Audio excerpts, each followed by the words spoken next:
안녕하십니까. 조갑제닷컴의 조성호 기자입니다. 오늘은 아주 귀한 분을 모셨습니다. 그 유광호 박사님이라고 아시는 분들은 많이 아시고 또 그 많은 글과 또 좋은 소재들을 통해 가지고 활동을 하시는 분이신데, 저희 유광호 박사님께서는 1958년생이시며 서울대 역사교육학과를 졸업하시고 연세대 대학원 사회학과 박사 과정을 밟으셨습니다. 현재 자유민주연구원의 연구위원으로 활동하고 계시며 박정희 대통령 기념재단 초빙연구위원으로 활동 중이십니다. 오늘 저희 유광호 박사님을 모시고 나눌 주제는 이번 19대 대선과 관련해 가지고 전반적인 의미를 한번 짚어보려고 합니다. 어제 제가 저의 30대의 시각에서 봤던 대선을 분석을 해드린 바 있습니다. 그런데 오늘은 이제 유광호 박사님께서 보시는 이번 19대 대선의 역사적인 의미, 또한 그에 따른 사상적인 분석에 대해서 심도 깊은 분석을 해주실 것으로 봅니다. 저희 유광호 박사님께 한번 제가 인사를 드리도록 하겠습니다. 박사님, 네. 오늘 나와주셔서 감사합니다. 안녕하십니까. 바쁘신데 이렇게 네, 오셔가지고요. 감사합니다. 네, 이번 선거 되게 투표 잘 하셨나요? 네, 투표는 잘했죠. 예. 그래서 소위 말하는 이 보수 우파 세력 내에서는 굉장히 이번 선거를 충격적으로 받아들이는데, 박사님께서는 이런 결과가 나왔을 걸로 예상을 하셨었나요? 아니, 제 생각보다는 그 보수 후보, 네. 홍준표 씨의 그 득표율이 좀 낮았습니다. 네, 저도. 대략 몇 % 정도 획득할 걸로 보셨어요? 그래, 최소 30% 넘지 않을까 저는 그렇게 30%. 봤었죠. 예. 그래서 제가 이렇게 전반적으로 조금 봤는데, 이번 선거가 특징이 이제 연령대별로 이렇게 양분되어 있는 양상으로 저는 이제 분석을 했습니다. 20대하고 40대까지가 지금 유권자 수가 약 2,300만 명이었는데, 그리고 50대 이상이 약 1,900만 명의 네. 유권자가 나타나서, 그게 완벽이라는 말은 좀 그렇지만 어쨌든 거의 양분된 양상으로 이 소위 말하는 20대에서 40대 젊은 세대가 문재인 후보를 지지를 한 걸로 나타났는데, 이런 양상에 대해서 박사님께서 보시는 어떤 시각이 있으신지요? 예, 문재인 후보뿐만이 아니라 안철수 후보까지 다 포함된 거겠죠. 네. 그러니까 그리고 심상정 후보 네. 봐서 이제 좌익 후보들인데, 우리가 지난 선거 때까지만 해도 50대는 좀 보수적인 표를 반 이상 보였을 거예요, 아마. 예. 그런데 지금은 50대까지도 이 좌파 쪽으로 상당히 몰렸습니다. 그러니까 지금 그만큼 5년의 세월이 흐른 거. 이래서 지금은 60대 이상만이 보수파가 다수고 50대까지 포함해서 그 아래로는 전부 좌파적인 그런 이 투표를 했다. 이렇게 보니까 말이죠. 상당히 다른 거죠. 그게 이제 본다면은 이전에는 386 세대라고 그랬습니다만, 이 386 세대가 지금은 이제 50대 후반까지 꽉 찼죠. 그렇죠. 그게 이제 나타나는 겁니다. 그래서 저희는 이제 70년대 말에 대학을 다녔습니다만은, 그때만 해도 대학에서의 반체제, 이 좌익 혁명운동이라는 것은 아주 소수의 학생들이 그야말로 지하에 그 조직을 가지고 거기에 가담을 해서 이루어지는 거였는데, 물론 소위 민주화라는 그런 대의명분에 대해서 일반, 그러니까 좌익 혁명 운동권 학생이 아닌 학생들도 대체로 동조를 하고 심정적으로 이런 지지하는 이런 건 있었지만은 그리 행동으로 나타나진 그렇게 쉬운 게 아니었거든요. 그러나 80년대 이후에는 대학가가 그야말로 5.18 사태를 이제 계기로 해가지고 대학이 전부 대학생이면 다 운동권이었어요, 말하자면. 그 당시에. 80년대, 90년대는. 그 학번들이 이 대학 자체가 소위 해방구고, 핵심 운동권 일반 학생이 별로 구분이 안 되는 모두 그냥 대학에서 혁명적 분위기를 다 체험을 했다는 겁니다. 그러니까 세대적으로 아주 뭉터기로 그야말로 좌경화를 한 거예요. 사상 세례는 그렇게 받은 겁니다. 그래서 사회에 진출해가지고 각자 이제 여러 가지 생업을 가지고 여러 분야에서 생을 영위하지만은 이 정치 사상적인 그리고 그것의 가장 또 중요한 핵심 부분이 역사관에 있어서는 좌경화된 그걸 가지고 중년이 되도록 다 살고 있는 거예요. 이게 지금 거의 세대적인 참 그런 하나의 어떤 동질성이라 그럴까요? 그런 걸 가지고 있습니다. 우리가 이해관계, 인터레스트를 얘기하지만은 인터레스트에는 머티리얼, 물질적인 인터레스트만 있는 거 아니에요. 인간이란 존재는 그렇죠. 아이디얼 인터레스트, 웨브가 얘기하는 이 막스. 지적이고 이념적이고 사상적인 이 벌써 그러한 왜냐하면 사고하고 사상하는 동물이기 때문에 사상을 가지고 있지 않은 인간은 아무도 없습니다. 자기가 분명히 밝히지 않거나 또는 혹시 깨닫지 못한 점은 있을지 몰라도 사상이 없는 존재는 한치도 있을 수가 없어요. 그러니까 그런 점에서 그런 참 세대의 사상사적인 이 변전, 정체성 이것이 결정적이고 특히 정치 분야에서는 이것으로서 승부가 나고 또 그 결과 한 나라의 흥망성쇠가 갈리는 겁니다. 어떻게 볼 때는 저는 뭐 분명히 우익적인 입장입니다만은 한 사람의 학자로서 볼 때는 참 이렇게 더 재밌는 현상이 없을 수가 없어요. 여기는 뭐 사상, 정치 모든 분야가 급격하게도 대한민국 안에서는 참 일주일이 멀다 하고 일어나고 있거든요. 이것을 파악하고 분석한다는 것은 어떻게 보면 참 신기할 정도로 하긴 한 겁니다만은 한 사람의 국민으로서 또 나라를 사랑하는 뭐 애국한다고 하는 애국심을 가지고 있는 한 사람의 국민으로서는 매우 참 우려하지 않을 수 없는 그런 뭐 하나의 장이죠. 그러니까 그 50대 지금 말씀하신 50대 변전에 대해서 말씀해 주셨는데 또 저는 이런 궁금증이 또 들더라고요. 원래 20대가 그 불과 한 2, 3년 전만 해도 30대와 40대에 비해서 상당히 보수적인 생각을 갖고 있었다라는 그런 조사들이 있었거든요. 근데 이번에는 그 보수화된 20대마저도 30대와 40대와 마찬가지 거의 비슷한 투표 성향을 보였단 말이죠. 그 이유는 뭐 때문이라고 보시나요? 글쎄요, 저도 그 20대 청년들의 새로운 그 지적인 동향이랄까요? 사상적인 조금 그 우리 세대하고 차이에 대해서는 좀 들은 바가 있고 합니다. 그래서 일면 기대도 하고 했었는데 역시 그런 결과. 그리고 이 정치 캠페인에서의 그 선전선동을 뚫고 얼마나 그거를 참 자기들의 새로운 일정한 정체성의 이 계시를 표현해낼 수 있을지 뭐 평상시적인 이 노멀한 선거였다고 해도 글쎄요 확신은 우리가 할 수 없죠. 그러나 그런 낌새는 뭔가 있었다라고 보는데 그러나 이번에는 정말로 하나의 쓰나미가 있었던 거예요. 최순실 스캔들이라는 그야말로 국민들의 좌우를 가리지 않고 도덕적 분노를 극도로 그렇습니다. 불러일으킨 도덕적 분노입니다. 정치에서 도덕이라는 요소 이걸 가지고 항상 싸움을 하는 거거든요. 또 인간이 그런 특히 정치에서 도덕을 그렇게 중시합니다. 그래서 뭐 모럴 폴리틱스라는 도덕 정치라는 중요한 개념도 있습니다만은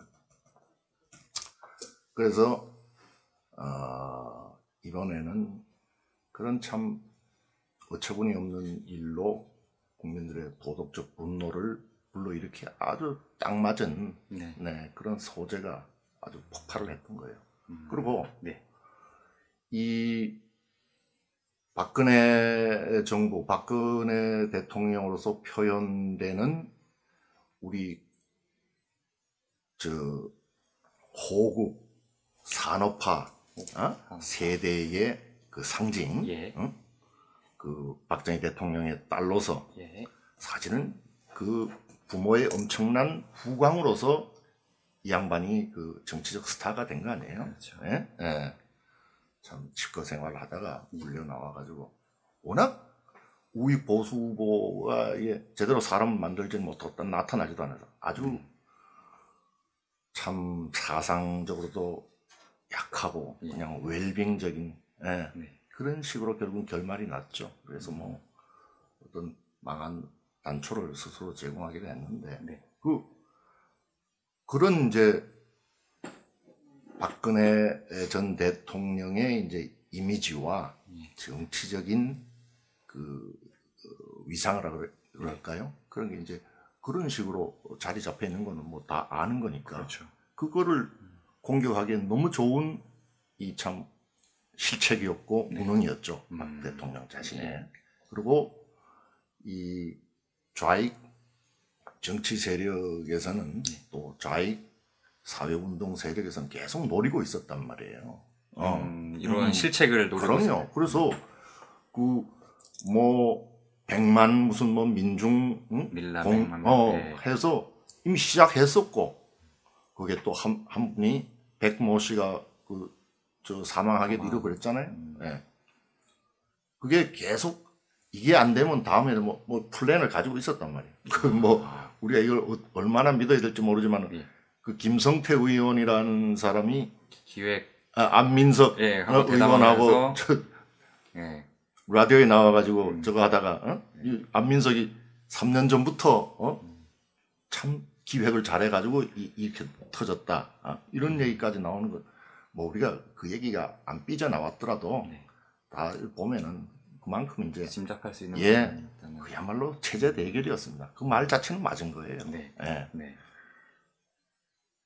이 좌익 운동권 사회 또 정치 세력들은 계속 준비를 해왔던 거고, 그리고 이걸 이제 제대로 방어를 했어야 되는데 박근혜 대통령은 뭐 통진당 해상이 나름의 업적이죠, 그게 다. 또 뭡니까 개성공단 폐쇄, 그리고 국정 역사 교과서 국정화 개편, 이런 걸 이제 했죠. 중요한 부분들. 그러나 참 일이 제대로 진행시키지를 못했어요. 그러니까 스텝도 영 제대로 갖춘 게 전혀 없고, 그러니까 그래도 이제 뭐 시민사회에서 건의가 들어왔는지 하여튼 그건 작정을 해서 이 아이템을 잡아서 했는데 지속성이 없었던 건가요? 그렇죠. 제대로 진행이 돼 나가지도 않았죠. 또 제대로 그걸 실행해야 낼 참모 뭐 장관을 비롯해서 청와대부터 뭐 제대로 된 게 없었으니까 그런 대결 과정이었어요. 그런데 이제 그 제대로 못한 거죠, 이쪽에서. 어떻게 보면은 이번 선거에서 보수 우파 세력이 패배한 데에는 박근혜 정부의 실책 아닌 실책도 어느 정도 요인으로 작용을 했다. 그렇죠. 그게 저 재료를 제공한 거죠. 노리고 있는데. 그리고 또 말씀하신 부분 중에서 이 체제 대결이라는 게 이제 이번 선거의 한 구도였는데, 제가 이제 저는 30대인데 저 또래 세대 얘기를 들어보면은 이제 동감을 안 하실 수도 있겠지만 이 체제 대결이라는 게 우리 실생활, 그러니까 이 젊은 사람들이 소위 말하는 젊은 사람들이 봤을 때는 이게 와닿지가 않는다. 나는 지금 내가 하루 벌어 하루 먹고 살기도 힘든데 체제라는 게 눈에 보이지도 않는 무슨 체제를 말하는 거냐. 약간 그 모호성에 대해서 지적을 하면서 홍준표 후보에 대한 지지를 거둬들이는 보수 성향의 젊은 세대도 덜어 있었던 걸로 알고 있는데 이에 대한 박사님은 어떠하신가요?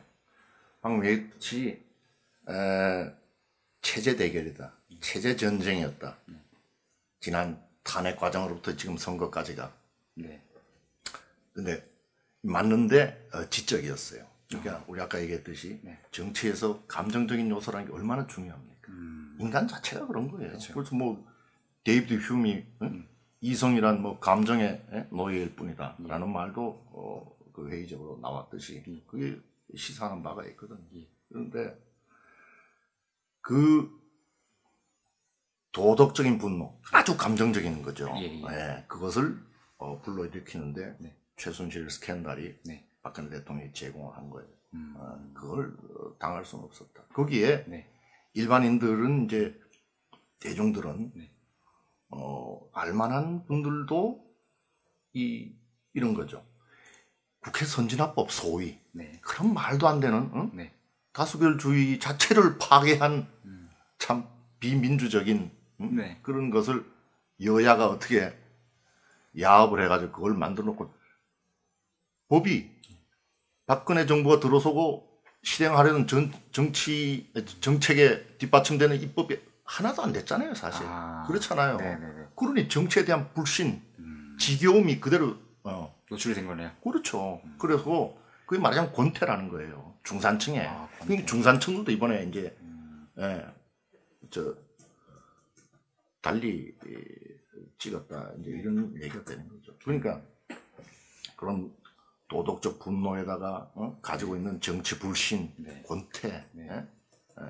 여기에다가 이제 기존의 그 사회 각 분야들은 지금 사상과 관련되는 분야들은 좌익들이 다 장악했습니다. 예를 들면 문화예술. 그렇습니다. 언론까지요. 언론 노조를 통해서 그게 말이 됩니까? 그야말로 독립적인 그 지성인이어야 될 기자들이 그냥 소설을 쓰듯이 선동에 앞장섰다면 선전선동. 네. 소위 보수 언론이나 하는까지도 지난 몇 달은 정말 그대로 그렇게 했었죠. 네. 그러니까 소위 공산주의 이론과 그 그람시의 진지전이 여기서는 완전히 성공한 거예요. 네. 거기에다가 아까 말했듯이 우리의 80년대부터 해서 대학 다녔던 사람들이 대학생 출신이 얼마나 많습니까? 그들은 대학을 다니면서 다 그런 작용적인 지적 세례, 사상적 세례를 다 받았던 거예요.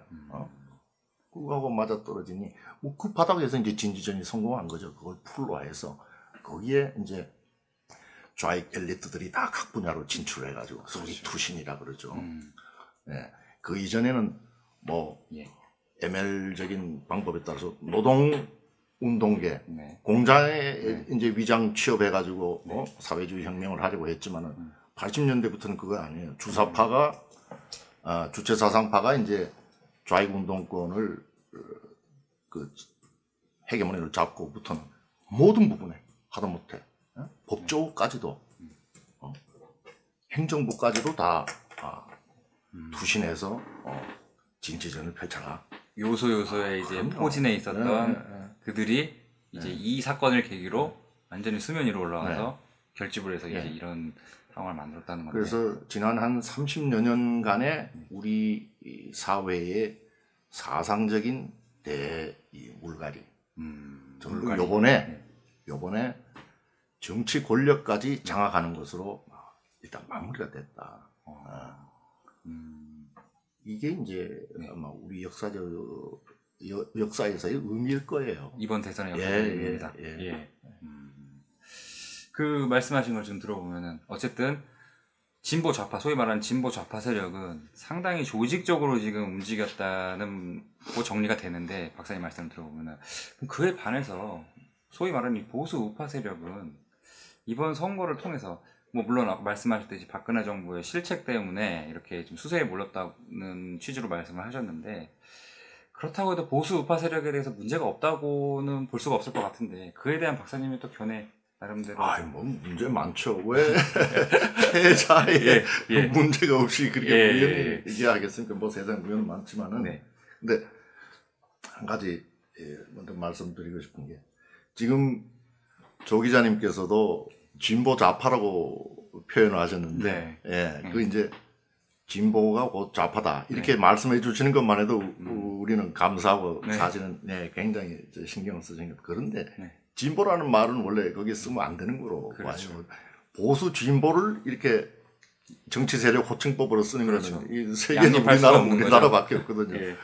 원래는 서양에서는 그렇게 씁니다. conservative, 보수 vs 대 레디칼.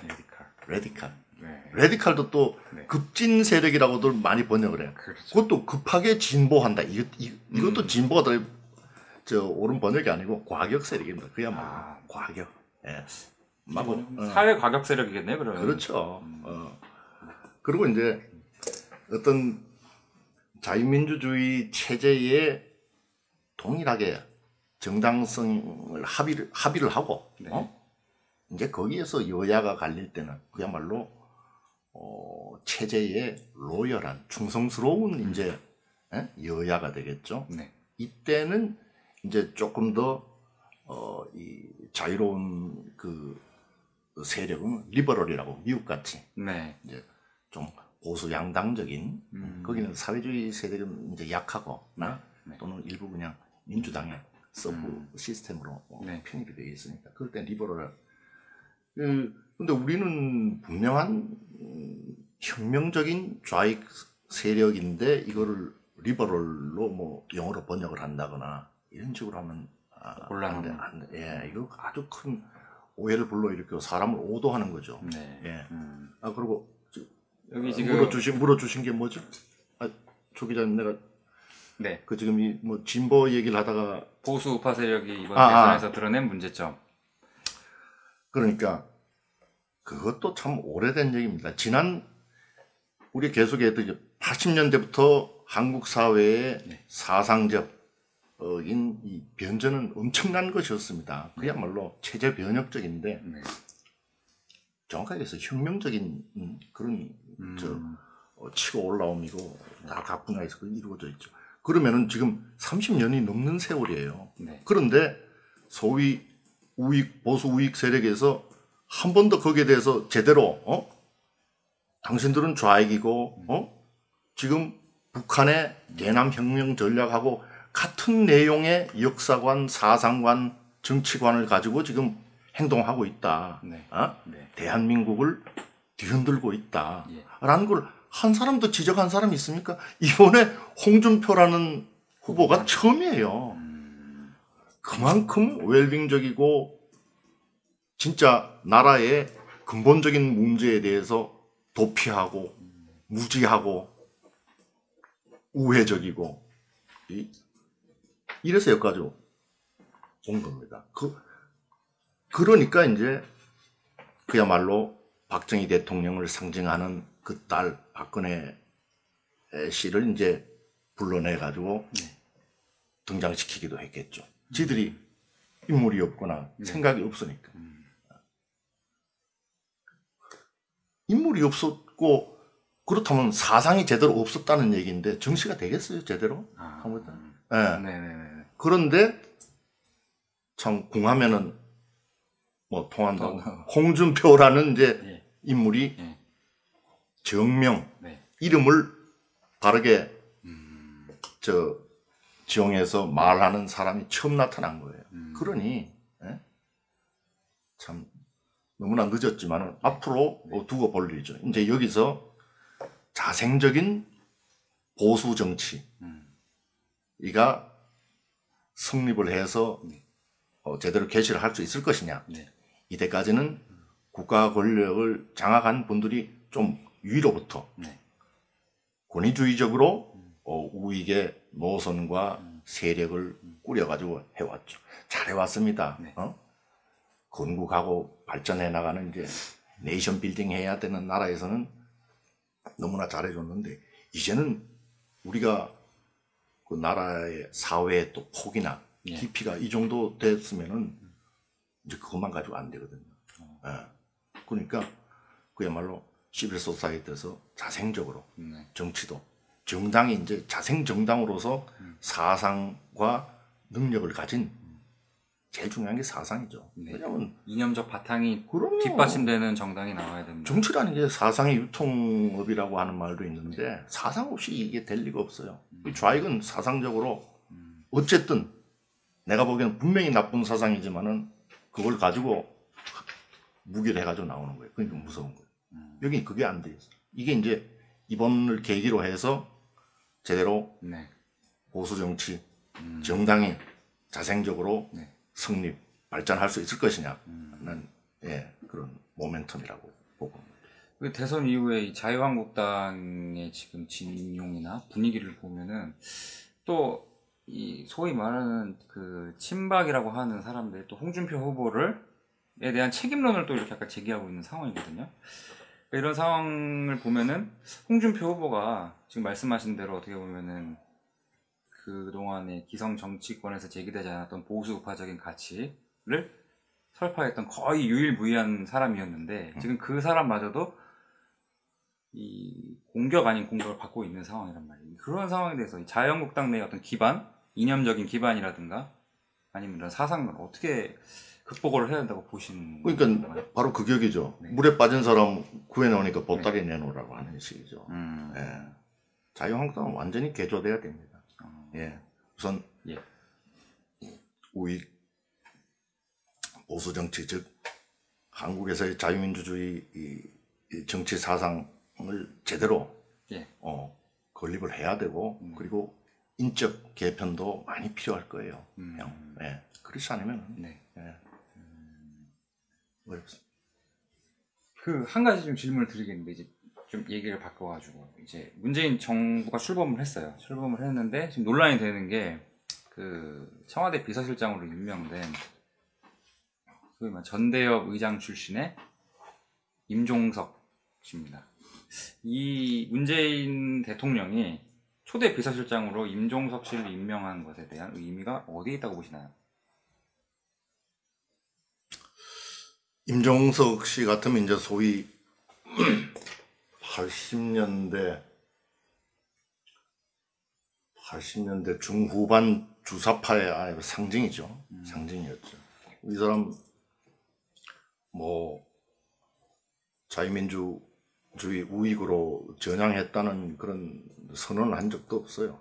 다들 그냥 그 정치권에 이렇게 스며 들어가 가지고 아주 제도권에 활동을 해왔는데, 그러니까 뭐 문 대통령은 이제 내 노선이 뭐다라는 걸 뭐 만천하에 분명하게 밝히는 거죠. 예. 다 보는 눈이 있는데도 저렇게 간다면은 예. 우리의 길을 간다. 그런 거 아니겠습니까? 대략적으로 그러면 문재인 정부가 나아갈 방향이 어느 정도 예측이 가능하시다는 말씀이겠네요. 지금 지금 인사들의 면면을 보게 되면은 그렇죠. 뭐 그리고 사람도 물론 그런 쪽에서 분석도 있어야 되겠습니다만 제일 중요한 거는 역사관이에요. 예. 역사관이요. 역사관. 예. 사상은 우리가 이렇게 돌려 말하거나 꾸며 말할 수 있습니다. 예. 또는 묵은 말을 안 함으로써 또 숨길 수도 있어요. 문재인의 정치 사상 뭐냐? 사람이 먼저다. 이런 알쏭달쏭한 무슨 뭐 그런 정도. 글쎄요. 얼마 또 아시는 바 있으십니까? 제가 한번 궁금한 거 여쭤보고 싶은데 이번 취임사에서 말한 것 중에 완전히 다른 대한민국을 만들겠습니다 라는 말이 나왔거든요. 근데 이 말 뜻에 함축하고 있는 게 뭐라고 보시나요? 글쎄요. 그건 그런 거예요. 예. 그래서 완전히 다른 그렇게 완전히 다른 예. 뭐 간절함에 무슨 뭐 예. 표현으로 분출로 뭐 정권 교체가 됐다 이런 식의 이제 얘기를 하는데 한마디 구체성, 이 사상적인 구체성 있는 말은 하나도 하지 않아요.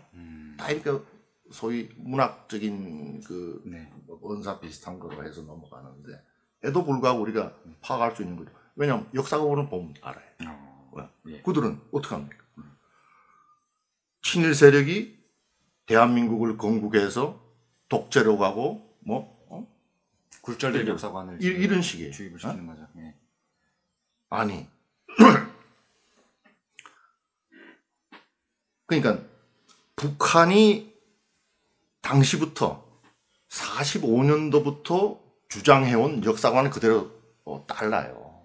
그래서 저 4.13 제주도 반란 4.3 4.3 그거는 대한민국 건국의 총선을 반대하려는 거죠. 남조선 노동당의 김달삼이 공산당에 예? 김달 썸이가 두령으로 해가지고 다 지시해서 거기서 일어나는 거예요. 그 이후에 모든 역사관들이 예? 그리고 혁명운동으로서 대한민국을 전복하려 했던 활동들, 예. 뭐 통일혁명당, 응? 인혁당 등등 해가지고 난민전, 응? 또 5.18도 이제 제대로 된 연구에 의하면은 굉장히 문제가 많은 것인데 이런 것 지금 5.18 임을 위한 행정국을 이제 아주 국가지정국적으로 그러니까 이게 뭐 이게 전부 길게 얘기할 것 없이 북한이 다 원하는 바예요. 북한이 주장하는 걔들 역사책이라는 게 뭐 역사책 아닌 선전선동물이지만은 선전선동 대남 노선 대남 혁명 전략 나오는 그 역사관을 그대로 가지고 있는 거예요. 그걸 주장해서 그러는 사상으로 새로운 대한민국을 만들겠다. 어떻게 되는 거예요? 그렇죠. 그러니까 자유민주주의로 건국했고 북한에 2,500만 우리 국민이 잡혀 있는 것을 북한 반란 정권을 해체하고 이것을 해방해서 자유민주주의 7천만 이제 8천만이 되겠죠. 네. 우리 한민족의 국민국가를 완성해야 된다는 거하고는 전혀 반대란 말이에요. 결국 반대한민국적 노선을 견지한다고 밖에는 볼 수 없다. 그렇죠. 하는 게. 그건 결국 반문명적이기도 해요. 우리가 바로 대한민국이 문명 코스로서 지금까지 건국을 해서 발전시켜 왔기 때문에. 그런데 이제 이런 문제들이 사실 말씀하신 것처럼 지난 이명박, 박근혜 정부에서도 계속 제기됐던 문제고 어느 정도 그 총론적인 사안에 대해서는 이 보수 우파 쪽에서 공감을 하는 내용인데 이제는 문재인 정부가 이제 들어선 이상 이거를 어떻게 구체성을 가지고서는 대응을 해나갈 것인가에 대한 게 좀 필요할 것 같거든요. 그 구체적인 방안이 혹시 생각하시는 게 있으신지? 구체적인 방안은 뭐 이들이 지금 해야 될 정책들, 이벤트들에 대한 분명한 입장들이 나와야 되는 거죠. 예. 그리고 제가 생각하는 거는 역시 제일 중요한 거는 이게 보수 정당이라면 자유한국당을 개조를 해가지고 제대로 된 보수 자유민주 정치 정당을 만들어야죠. 지금 그러니까 홍준표 후보가 이번에 제대로 된 사상적인 입장을 보였어요. 그러니까 이것으로서 그 자유한국당은 이걸 노선으로 삼고 새로 구축을 하고 발전해 나가야 된다. 그게 가장 중요하죠. 정당이 정치를 안 하면 도대체 국민들은 어떻게 하는 얘기입니까? 우리가 다 생업이 있는데. 직무유기고 완전 그야말로 말이 안 되는 거죠. 당장 내년에 이제 지방선거가 지금 있는데 지금 현재 자유한국당이 어떻게 전략을 짜고 있고 대응 방안을 마련하고 있는지는 모르겠지만은 지금 말씀하신 대로 가다가는 이런 상태로 가다가는 소위 말하는 보수우파 세력을 대변하는 정당마저도 유명무실해질 수 있다. 그래서 자유한국당 내에서 뭔가 변화가 필요하다라는 것을 역설을 하셨는데 끝으로 그 자유한국당을 가장 많이 백업을 하고 있는 게 이제 보수우파, 다수의 이제 보수우파에 선량한 시민들인데 그분들에게 혹시 당부해 주실 말씀이라든가 혹시 있으신가요?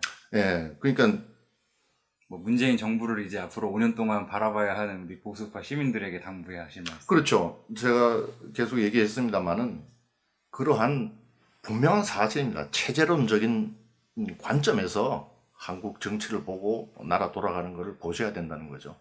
이번에 이해는 합니다. 워낙 박근혜 최순실 스캔들이라고 하는 엄청난 도덕적 분노 때문에 이성적인 정치 감각이 감정적인 정치 감각한테 완전히 묻혀버렸어요.